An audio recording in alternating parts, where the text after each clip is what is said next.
का जो अंत होता है वो बहुत सफलदायक या फिर कह सकते हैं प्रसन्नतादायक होता है। आप उससे बहुत प्रसन्नता मिलती है। जैसे आप लोग कहते हैं ना कि पठन पाठन कर रहे हैं, सफलता कैसे मिलेगी? जब सफलता मिल जाती है तो जो आनंद आपको मिलता है कष्ट का, वो दूसरे को नहीं मिलता।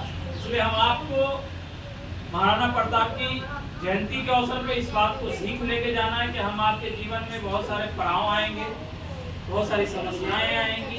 समस्या का समाधान हिम्मत और संकल्पित होकर करें।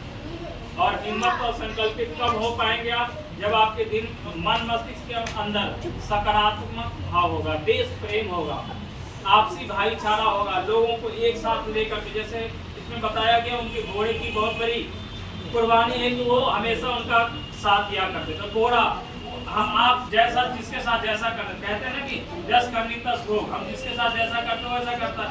अगर उन्होंने जब एक त्याग की मूर्त जब घोड़ा को तैयार कर सकते तो हम इंसान हैं, हम इंसान एक दूसरे इंसान के काम आ सकते हैं। उसके लिए जरूरी है कि हम आपको सदा एक दूसरे के लिए सही दिशा में सोचें। हम किसी का भला कर सकते हैं, बुरा करने का अधिकार भगवान ने, ईश्वर ने, अल्लाह ने किसी को नहीं दिया है कि हम किसी का बुरा करें। नहीं, हमको सबका भला करना है, प्रयास करना है कि हमसे सबको लाभ हो। किसी की समस्या हो रही है, किसी से अगर हमसे कहीं गलती हो जाए तो पहले क्षमा मांगना है। क्षमा मांगने वाला बड़ा होता है और क्षमा देने वाला उससे भी बड़ा होता है। इसलिए कोशिश कीजिए कि अगर कुछ गलती कर रहे हैं तो पहले क्षमा मांगिए, ताकि सामने वाला व्यक्ति आपसे किसी के जीवन का कोई ठिकाना नहीं रहता। इस पल में आप सभी साथ में हैं, दूसरे पल में कौन किससे पिछड़ जाता है कोई जानते हैं? नहीं जानते। इसलिए जीवन के हर एक पल को, हर एक क्षण को प्रसन्नतादायक बनाइए, हर किसी के लिए रास्ता निकालिए, देखिए। और जीवन के विभिन्न पन्नों को जब उल्टेंगे तो आपको समझ में आएगा कि हमें सबको आपस में मिलजुल कर रहना है और अपने जीवन को प्रेरणा स्रोत बनाना है।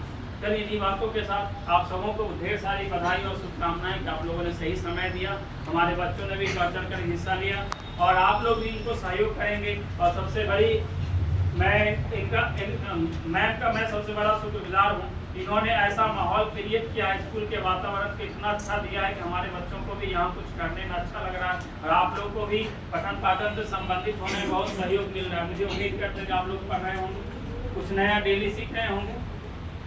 नहीं सीखेंगे तो मैं आपको भी नहीं माफ करूंगा, ना मैं अपने बच्चों को माफ करूंगा। इसलिए कहीं किन्हीं का भी कोई कंप्लेन हो, आप हम तक स्वतः आप खुद आकर के हमको सुना सकते हैं कि ये फला सर और मैम हमको ये टॉपिक बहुत अच्छे से नहीं था। ऐसा लगेगा तो हमको बताइएगा। मैं आप लोग के साथ मैं भी बहुत सारे टॉपिक कभी कभी मेरे पास समय रहा तो मैं शेयर करूँगा, लेकिन समय का अभाव है। कोशिश कीजिए कि आप लोग पढ़िए, पढ़ के आइए घर से, और जो भी समस्या हो विषय वस्तु से संबंधित जानने का प्रयास। इसलिए हर को अधिगम जीवन भर जारी रहता है। सीखना जो है आपका जीवन भर चलेगा और जीवन पर पर्यंत चलने वाली प्रक्रिया है। इसको सुचारू रूप से चलाइए और जीवन में सफल होइए। आप सबों को अग्रिम जीवन की सफलता की शुभकामनाएं एवं धन्यवाद। आभार।